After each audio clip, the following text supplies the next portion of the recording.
नमस्ते, अभिवादन आपका इनोसेंट इन्वेस्टर के इस नए वीडियो में आपके लिए डिस्क्लेमर। उसके बाद बात करेंगे रेल टेल की। रेल टेल बेहतरीन आईपीओ हमारे सामने हाजिर है। जी हाँ, हाजिर है 16 से 18 फरवरी के बीच में। मैं इसमें DRHP का डिस्कशन नहीं करूंगा, ड्राफ्ट रेड हियरिंग प्रॉस्पेक्टस, क्योंकि वो सेबी के द्वारा अवेलेबल तो कराया गया है पर वहाँ पर सर्वर का इशू है, इसीलिए हम थोड़ा सा एंगल अपना चेंज करेंगे। बहुत चीज़ें समझाएंगे आपको। मैं बता दूं आगे बढ़ने से पहले, 50% का जीएमपी चल चुका है। मतलब जीएमपी ग्रे मार्केट प्रीमियम इस कंपनी का 50% पे ट्रेड कर रहा है। यानी कि अगर गलती से आपको आईपीओ मिल गया तो आपको 15,000 रुपये लगाने पर 20,000 प्लस रुपए मिलने वाले हैं, केवल और केवल 10 दिन के अंदर। तो भाई साहब मिस क्यों करोगे, जीएमपी इतना तगड़ा है। थोड़ा सा जानेंगे कंपनी के बारे में। पहले जान लीजिए, 94 रुपये पे आपको अप्लाई करना है 155 शेयर्स के लिए, ठीक है। तो आपका जो टोटल खर्चा आएगा वो आएगा 14,580 के आसपास आएगा, या इससे थोड़ा सा कम आएगा। आप एग्जैक्टली इतना समझ लीजिए। अब करना क्या है आपको,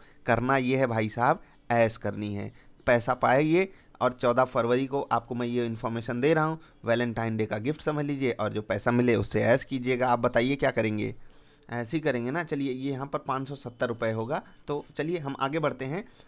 आगे बढ़ने से पहले एक चीज़ मैं आपको बता दूं कि रेलटेल कंपनी जो है वो है पीएसयू, यानी कि पब्लिक सेक्टर अंडरटेकिंग।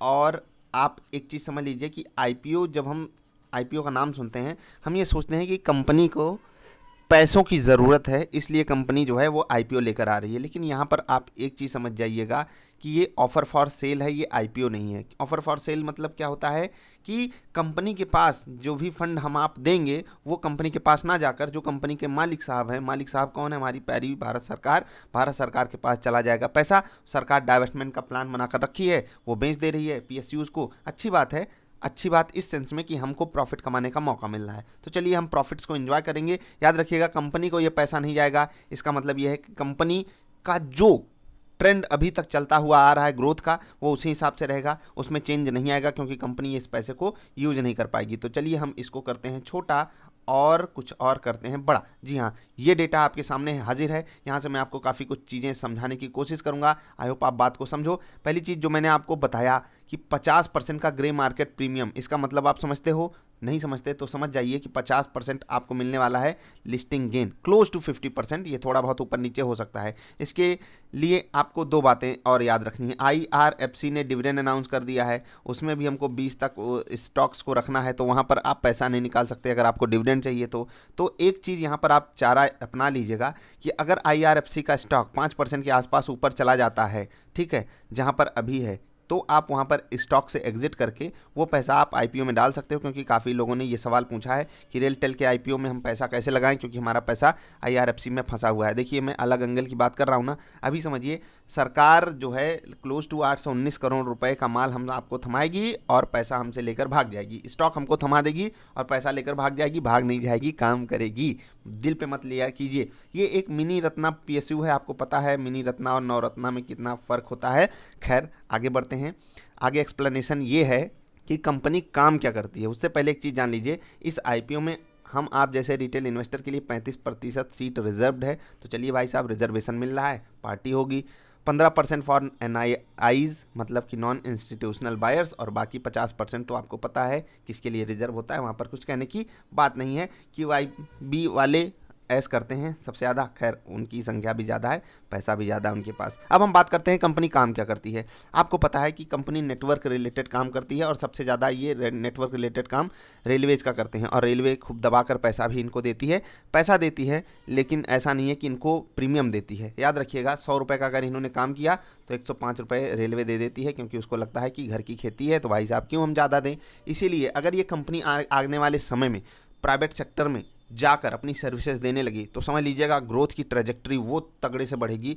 इसीलिए इस कंपनी को इतना तगड़ा जीएमपी मिल रहा है। याद रखिएगा, आईआरएफसी को कभी इतना प्रीमियम नहीं मिला। इवन मैं इस कंपनी को देख रहा हूँ भाई साहब, 20% का प्रीमियम, 25, फिर 30, फिर 40, फिर 45, फिर सीधे 50%। इवन इससे भी ऊपर जा सकता है प्रीमियम। अभी तो समय बाकी है भाई साहब।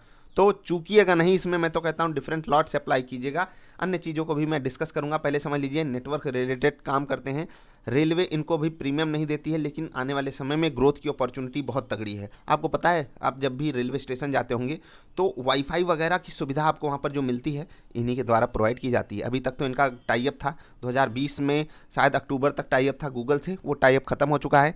अब वो सर्विसेज ये खुद से लॉन्च कर रहे हैं, और लॉन्च नहीं मतलब उनको आगे बढ़ाएंगे। और दूसरी चीज़, उनको ये मोनेटाइज करने के बारे में सोच रहे हैं। अभी तक वहाँ आपसे पैसा नहीं लिया जाता था, लेकिन अब पैसा लिया जाने लगा है, और ये आगे चल के बढ़ेगा भी।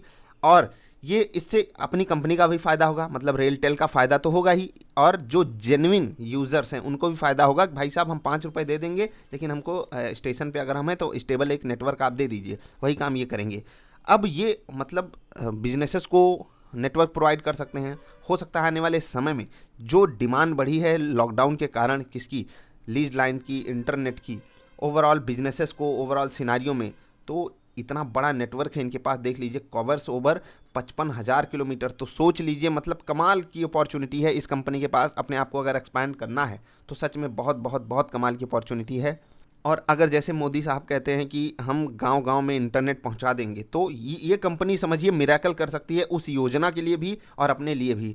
मतलब एक चीज़ मैं आपको यहाँ पर जाते जाते कहना चाहूँगा कि इस कंपनी के लिए इतने दरवाजे आने वाले समय में खुल सकते हैं, और इसी कारण इनको 50% का बाजार प्रीमियम दे रही है। याद रखिएगा, बाजार बेवकूफ़ नहीं होती, उसको पता है हमको क्या प्रीमियम देना है। मैं एक चीज़ और आपसे कह सकता हूँ, अगर बाजार में यहाँ से 10% गिरावट भी आ जाती है, तब भी इस कंपनी का जो प्रीमियम है वो आपको एफडी के डबल यानी कि क्लोज टू 16 से 18% से नीचे गिरता हुआ नहीं दिखाई देगा, कितनी भी बुरी कंडीशन में। यानी कि इस आईपीओ में अगर आप अप्लाई करते हो तो 99% चांसेस है कि आपको लॉस तो नहीं देगा ये लिस्टिंग पे। लॉन्ग टर्म के लिए रखना है जी हाँ, लेकिन प्रॉफिट बुक कर लेना है। उसके बाद एक डिप आती है, उस डिप का हमको इंतजार करना है, चाहे रिजल्ट के बाद डिप आए चाहे जब आए, हमको उस डिप का इंतजार करना है, तभी हमको अपना स्टॉक ऐड करना है। प्रॉफिट बुकिंग अगर मैंने आपको समझाया ही है कि जिस हिसाब से कंपनी होती है उस हिसाब से कभी 20%, कभी 25, कभी 40, कभी 45, जहाँ पर भी आपको एक अच्छा गेन मिल जाए वहाँ पर आपको एग्जिट कर लेना चाहिए। कम से कम 80%, 90%, या कम से कम जितना आपने पैसा लगाया उतना निकाल लीजिए, प्रॉफिट्स को रन करने दीजिए।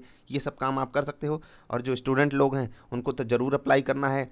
आईआरएफसी वाला मैंने आपसे समझा दिया कि जिन लोगों के पास आईआरएफसी का स्टॉक है और वो डिविडेंड लेना चाहते हैं वो देख लेंगे। अगर आपका स्टॉक 5% बढ़ जाता है तो तुरंत आपको बेचकर वहाँ से एग्जिट कर लेना है, जिससे कि आपको डबल फ़ायदा हो जाए। आप रेलटेल में भी अप्लाई कर लो और आईआरएफसी का डिविडेंड का एडवांटेज ले लो, क्योंकि स्टॉक जब एक्स डिविडेंड हो जाएगा तो स्टॉक प्राइस तो नीचे आ ही जाएगा। इसको आप ध्यान रखिएगा। हम मिलेंगे फिर से। आई होप मैंने आपको वो चीज़ें समझा दी जो आपके लिए ज़रूरी थी जानना। कंपनी के लिए आने वाले समय में ग्रोथ इसको बहुत तगड़ा है। और दूसरी चीज़, एक चीज़ तो मैं आपको बताया नहीं भाई साहब, debt free company, debt free, कमाल है ना, कमाल है। डेट फ्री कंपनी है यानी कि बोझ कम है। और दूसरी चीज़, डिविडेंड भी देती है, और डिविडेंड का एक फिक्स्ड रूल भी है इनके पास। तो क्लोज टू 2% या इसके आसपास का आपको डिविडेंड मिल जाएगा। और अगर कंपनी आपको 10% की भी ग्रोथ दे रही है सालाना, जितनी देती है 10-12% के आसपास है इनकी ग्रोथ, तो उस हिसाब से आप देख लोगे 12% का CAGR आपको मिलने वाला है। दूसरी चीज़, आपको एक स्टेबल कंपनी मिल रही है। और तीसरी चीज़, आने वाले समय में जो इनके लिए अपॉर्चुनिटीज़ हैं वो बहुत बहुत बहुत बड़े लेवल पे खुलती हुई दिखाई दे रही हैं। कम से कम मुझे ऐसा दिख रहा है। आप क्या सोचते हो ज़रा सा बताइएगा। मुझे बहुत पसंद आ रहा है इस कंपनी का बिजनेस मॉडल। बस कुछ खामियां हैं। कुछ खामियां ये कि इनकी जो रेलवे पे, जैसे कि आईआरएफसी की रेलवे पे डिपेंडेंसी मुझे बहुत अजीब टाइप की लग रही थी, इनकी भी डिपेंडेंसी अजीब टाइप की है।